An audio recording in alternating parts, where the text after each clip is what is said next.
কবি কাজী নজরুল ইসলাম ছিলেন বহুমুখী প্রতিভার অধিকারী। তার কবিতায় বারংবার প্রতিফলিত হয়েছে সাম্যের কথা।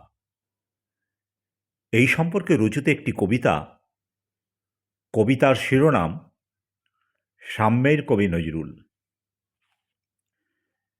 তুমি বলেছিলে মানুষের অন্তরের গভীরে প্রবেশ করে সত্যকে উপলব্ধি করতে।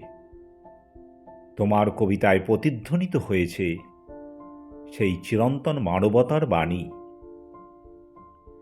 তুমি করেছিলে ধর্মীয় সংকীর্ণতার প্রতিবাদ, গড়ে তুলেছিলে ধর্মীয় গোঁড়ামির বিরুদ্ধে প্রতিরোধ। তুমি বলেছিলে সব ধর্মের তীর্থক্ষেত্রের চেয়েও মানুষের হৃদয় অনেক বেশি মহান ও পবিত্র। মানুষের হৃদয়ই শ্রেষ্ঠ তীর্থক্ষেত্র।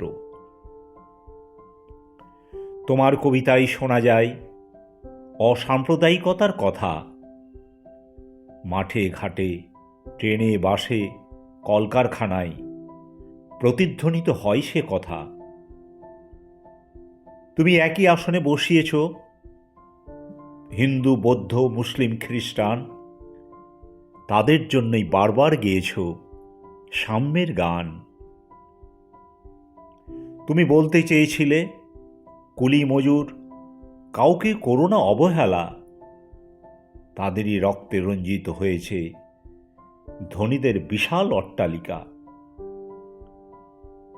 তুমি শ্রেণী বৈষম্য ও শোষণের বিরুদ্ধে করেছিলে তীব্র প্রতিবাদ।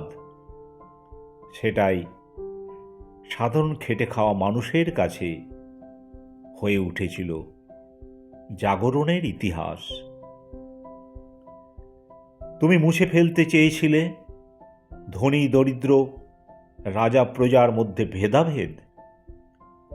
মানুষের মতো মানুষ হয়ে বাঁচার আহ্বান জানিয়েছিলে, ভুলে গিয়ে সকল বিভেদ।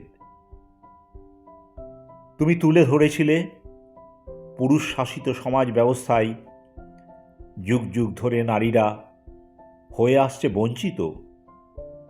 পদে পদে তারা হয়েছে শোষিত। ঘরে বাইরে প্রতিটি ক্ষেত্রে হয়েছে অবহেলিত ও উপেক্ষিত।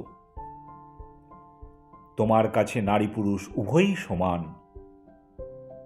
এ বিশ্বের যত কল্যাণকর ও মহান সৃষ্টি, তার পেছনে রয়েছে নারী ও পুরুষের সমান অবদান।